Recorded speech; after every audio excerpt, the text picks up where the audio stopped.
جو پورے 1 گھنٹے کی مجلس کے بعد ایک قطرہ آنسو حسین کو نہ دے سکا، وہ خاک انقلاب لے کے آئے گا۔ اکبر کے سینے پہ برچی کا پھل لگ رہا ہے، قاسم کے لاشوں کے ٹکڑے، علی اصغر کے گلے پر تیر لگا ہے۔ اگر تمہیں اس پہ رونا نہ آئے، اگر تمہیں اس پہ بھی رلانے کے لیے مجھے روایتیں سنانی پڑتا ہے، میں 22 سال سے ایک جملہ پڑھتا ہوں، جب میت کہیں ہوتی ہے تو 3 قسم کے رونے والے ہوتے ہیں۔ ایک گلی والا روتا ہے، ایک پڑوس والا روتا ہے، اور ایک گھر والا روتا ہے۔ خدا نہ کرے ہماری زندگی میں وہ دن آئے جب ہم حسین پر گلی والوں کی طرح روئے، حسین پر پڑوس والوں کی طرح روئے۔ جب بھی رویا کرو تو ایسے رویا کرو جیسے گھر والے رویا کرو۔ ہمارے ملک ہندوستان میں سنی عالم دین ممبر آف پارلیمنٹ تھے کانگریس کے، انتقال ہو گیا ان کا۔ انہوں نے ان سے کسی سنی زبان نے سوال کیا، مولانا یہ بتائیے کہ وہ جو سینے پہ ہاتھ مار کے زور سے روتے ہیں ان کے بارے میں آپ کا کیا خیال ہے؟ وہ کہتے ہیں کہ تم نے میت کبھی دیکھی ہے؟ وہ کہتا ہے ہاں دیکھی ہے۔ تم نے دیکھی ہے کہ میت گھر میں کیسے رہتی ہے اور باہر کیسے رہتی ہے؟ وہ کہتا ہے سمجھ میں نہیں آیا۔ کہا تم نے دیکھا ہے میت جب باہر آتی ہے تو رونے کی آواز کیسی رہتی ہے؟ کہا ہاں دیکھا ہے۔ کہا تم نے یہ دیکھا ہے میت جب گھر میں جاتی ہے تو بہت زور سے رونے کی آواز ہوتی ہے؟ کوئی سینے پہ ہاتھ مار کے کہتا ہے رے میرا بابا، کوئی سینے پہ ہاتھ مار کے کہتا ہے رے میرا بیٹا۔ وہ کہتا ہے جی مولانا میں نے دیکھا ہے۔ کیا بس اسی سے سمجھ جا جو سینے پہ ہاتھ مار کے زور سے یا حسین دے کے روتا ہے وہ حسین کا سب سے نزدیکی ہے، وہ حسین سے سب سے قریب ہے۔ میں کہاں سے مصائب شروع کروں؟ میں تمہیں کہاں سے سمجھاؤں؟ پہلے سمجھ لو مصائب پہنچا کیسے، مصائب کیسے پہنچا۔ دیکھو یہ مصائب روایتوں اور کتابوں سے اور فلاں نے لکھ دیا اور فلاں مقتل میں تھا، یہ اس سے مصائب نہیں پہنچا تمہارے پاس۔ مصائب کو ڈائریکٹ سید سجاد نے پہنچایا ہے۔ کبھی موقع ملا تو میں تم سمجھاؤں گا۔ ڈائریکٹ سید، یہ جو مصائب ہے یہ تو ہم سب پڑھتے ہیں نا، یہ سید سجاد نے ہمیں بتایا ہے۔ پہلا ریفرنس ہمارا کون ہے؟ سید سجاد۔ کوئی عالم، کوئی مجتہد، کوئی خطیب، کوئی ذاکر نہیں، ہمارا پہلا ریفرنس سید سجاد۔ سید سجاد، سید سجاد نے کیا کیا؟ سید سجاد یہ کرتے تھے، غلام خریدتے تھے، کنیزیں لاتے تھے، انہیں کربلا سمجھاتے تھے اور کربلا سمجھا کے پھر آزاد کر دیتے تھے۔ ان کا کام ہوتا تھا کہ جب وہ گھروں میں جاتے تھے تو وہ مصائب پڑھتے تھے۔ یہ تو اب فضائل اور آیتیں اور روایتیں اور نعرے اور داد، یہ بھی 170 سال سے یہ شروع ہوا ہے، 170 ایئر سے شروع ہوا، ورنہ مجلس امام حسین کا بالکل یہ مطلب نہیں تھا۔ مجلس امام حسین کا مطلب تو یہ تھا کہ خطیب منبر پہ بیٹھا، وہ خود رو رہا اور اس کو دیکھ کے سننے والا رو رہا، سوائے اس کے مجلس کا کوئی مطلب ہی نہیں ہے۔ مجلس کا بالکل مطلب یہ نہیں ہے کہ ہم 1 گھنٹہ آپ کو بٹھا کے دین سمجھائیں۔ مجلس کا یہ مطلب ہے ہم 1 گھنٹہ آپ کو بٹھا کے حسین سمجھائیں، حسین سمجھائیں اور حسین کا غم سمجھائیں۔ اس کے علاوہ کچھ بھی نہیں ہے۔ میں سچ بتا رہا ہوں آپ کو، یقین جانو مجھ سے لوگ کہتے ہیں اولاد نہیں ہو رہی، مجھ سے لوگ کہتے ہیں قرض بہت ہے، مجھ سے لوگ کہتے ہیں پریشانی ہے، دعا قبول نہیں ہو رہی۔ ایک فرش ایسا بچھا لے ویسے رو جیسے سجاد چاہتا ہے، ایک فرش ایسا بچھا لے، تجھے ضرورت نہیں ہے ایک فرش ایسا، میں امامہ پہننا چھوڑ دوں گا اگر تیری دعا قبول نہ ہوئی۔ ایک مجلس میں بشرط ہے ایسے رو، منہ چھپا کے نہ رو، ایسے رو، آوازیں دبا کے نہ رو، ایسے رو، دور کے رشتہ دار کی حیثیت سے نہ رو، ایسے رو جیسے تمہارے مولا امام صادق نگا وہ ماں جس کا 18 برس کا بچہ مر جائے۔ محسوس کر پا رہے ہو؟ جب رو، پیدل چل رہے ہو نا، پیدل چل رہے ہو، گرمی بہت ہے عراق میں، بہت گرمی ہے عراق میں، مجھے بتایا گیا کہ حکومت نے یہ اعلان کیا تھا زواروں کی حفاظت کے لیے، ان کی سیلف سیفٹی کے لیے کہ وہ رات کو سفر کریں، دن میں سفر نہ کریں چونکہ گرمی بہت ہے۔ میں نے کہا کاش کربلا میں کوئی سید سجاد کے لیے سوچ لیتا، سفر کرنا ہی ہے تو رات میں کرائیں، دن میں نہ کرائیں۔ جزاکم اللہ، خدا تمہیں کوئی غم نہ دے سوائے تمہیں سید الشہداء کے۔ جب بھی کہیں مجلس ہوتی ہے کہ جنت البقیع کی قبر سے ایک ماں کھڑی ہوتی ہے، زندان شام پہنچ کے کہتی ہے سکینہ اٹھ، تیرے بابا کے ماتمدار جمع ہوئے ہیں۔ میں روایتیں پڑھ رہا ہوں، سنتے چلے جانا، سمجھتے چلے جانا، تمہیں لگے رونا ہے رو لینا۔ میں رونے کے لیے کوئی طویل روایت نہیں پڑھوں گا، ایک جملہ سمجھانے کی کوشش کروں گا تاکہ محسوس کر پاؤ، کربلا کو نزدیک سے دیکھ سکو۔ میری ذمہ داری تمہیں کربلا پہ رلانے کی نہیں، بس کربلا سنانے کی ہے۔ اگر تم اسی حسین کے ماننے والے ہو جسے 3 دن کی بھوک و پیاس کے ساتھ شہید کر دیا گیا، تو مجھے کسی روایت کو طویل کر کے سنانے کی ضرورت نہیں پڑے گی۔ میں مصائب کی روایتیں مولا سجاد کے حوالے سے بیان کروں تاکہ مضبوطی سے سمجھ سکو۔ دیکھو، جب اپنی روح کی آنکھوں سے کہو کہ کربلا چل، تو تمہیں کربلا میں ایک منظر دکھائی دے گا، تمہارا وقت کا حسین گھٹنوں کے بل چلتا ہوا دکھائی دے گا، تمہارے زمانے کا امام گھٹنوں کے بل چلتا ہوا دکھائی دے گا۔ تھک گئے ہو، بہت تھک گئے ہو، مجھے پتا ہے، پر تم اتنا کبھی نہیں تھک سکتے جتنا سید سجاد تھکے۔ جزاکم اللہ۔ پہلی روایت پڑھ رہا ہوں، میرے مولا سید سجاد مدینے میں موجود تھے،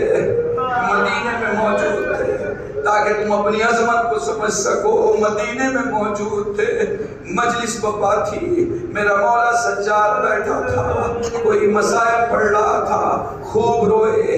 لوگوں نے روتے روتے دیکھا سجاد دکھ رہے تھے، تھوڑی دیر کے بعد دیکھا سجاد دکھائی نہیں دیے، سب نے ڈھونڈنا شروع کیا، وہاں جہاں سب اپنی چپلیں اتار کے آئے تھے، جہاں سب اپنی نالین چھوڑ کے آئے تھے، سجاد وہاں بیٹھے ملے۔ سب نے قدم تھام کے کہا مولا ایسا نہ کریں، کہا یہ بتا تو کسے رو رہا ہے؟ کہا آپ کے بابا حسین کو۔ فرمایا پھر میری ذمہ داری ہے میں دنیا کو بتاؤں کہ میرے بابا پہ رونے والے کتنے بلند ہیں۔ جزاکم اللہ۔ سید سجاد ایک مجلس میں داخل ہوئے، موجود لوگ تھے، شادی کا ماحول بھی تھا، دولہے کو دیکھا، اسی شرط پہ آئے تھے کہ مجلس برپا کی جائے گی، غش کھا کے گر پڑے۔ وہ کہتا مولا ابھی تو مجلس برپا نہیں ہوئی، اتنا گریا کیوں؟ رو کے فرمایا میں نے اسے دیکھا، مجھے میرا قاسم یاد۔ جزاکم اللہ۔ بس ایک روایت سنتے چلے جاؤ۔ مجلس تمام ہے، سجاد مسجد کے باہر سے گزر رہے تھے، دیکھا کوئی وضو کر رہا ہے، گریا کرنے لگے، مولا اگر کمی ہو گئی ہو معاف کر دے، غلطی ہو گئی ہو اصلاح کر دے، اتنا گریا کیوں؟ کہا جتنا پانی تو نے بہا دیا اتنا میری سکینہ کو میسر۔ جزاکم اللہ۔ سید سجاد سے سائل سوال کرتا ہے مولا یہ بتا کربلا میں سب سے زیادہ تیرے بابا کو کس نے پکارا؟ لوگ فرماتے میرے بابا کو سب سے زیادہ قاسم نے پکارا۔ فرمایا وہ کیسے؟ فرمایا کربلا کا اکلوتا شہید ہے قاسم جس کے پاؤں رکاب میں پھنس گئے۔ پھر یوں ہوا جدھر جدھر گھوڑا جاتا قاسم کھنچتا ہوا جاتا، پھر یوں ہوا کہ ادھر کے گھوڑے ادھر کے گھوڑے ادھر۔ جزاکم اللہ۔ فارسی کا ایک شاعر ہے، بڑا عجیب شعر لکھتا ہے، اس کا مفہوم سمجھاتا ہوں، نزدیک سے سننا محسوس کر پاؤ گے۔ دیکھو جب جسم پہ چوٹ پڑتی ہے جسم پھول جاتا ہے، سوج جاتا ہے، کہتا ہے اتنی تکلیفیں قاسم پہ پڑی، اتنے زخم قاسم پہ لگے، اتنا حملہ قاسم پہ ہوا کہ سارا جسم سوج گیا تھا۔ پھر وہ اگلے مصرے میں لکھتا ہے جب جسم سوج جائے، چہرے پہ تکلیف ہو تو آنکھیں سوج جاتی ہیں۔ پھر کہتا ہے جب آنکھیں سوج جائیں تو آنکھیں آدمی کھولنا بھی چاہے تو آنکھیں نہیں کھلتی، آنکھیں سوجی ہوئی ہیں۔ وہ کہتا حسین نے کچھ ایسے انداز سے اپنے قاسم کا سر اپنے ہاتھوں میں لیا کہ بار بار کہہ رہے تھے لال آنکھیں تو کھول، لال آنکھیں تو کھول، تیرا چچا تجھے دیکھنا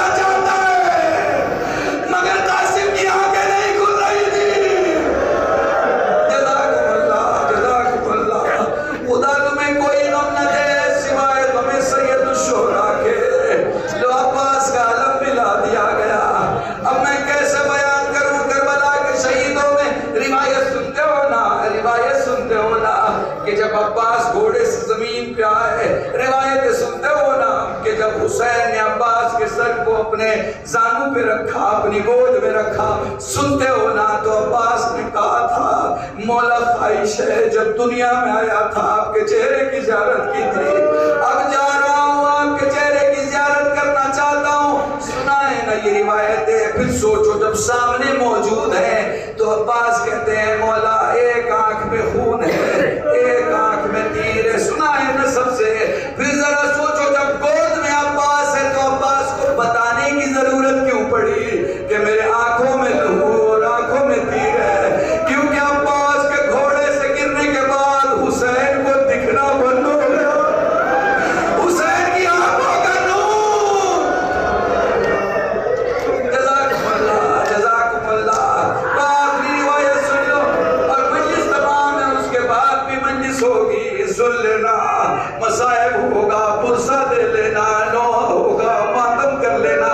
چونکہ تمہارے ایک ایک عمل کو دیکھنے والی وہ بیوی ہے جو کبھی ہاتھوں کو، دونوں ہاتھوں کو زمین پہ رکھ کے نہیں کھڑی ہوتی.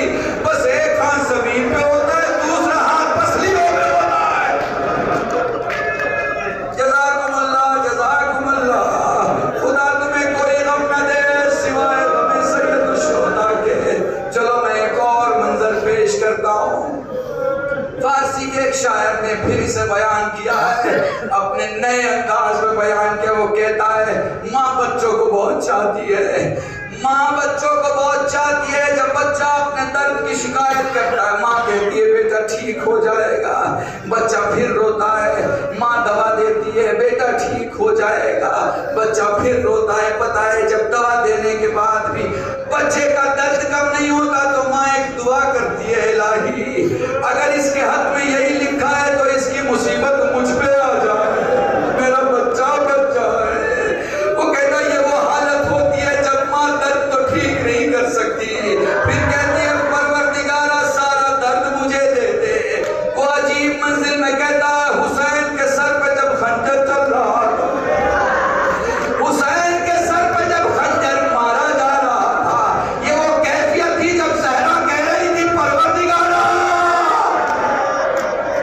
جزاکم اللہ جزا. آخری جملہ مصائب کے میں یہی ختم کر دوں گا.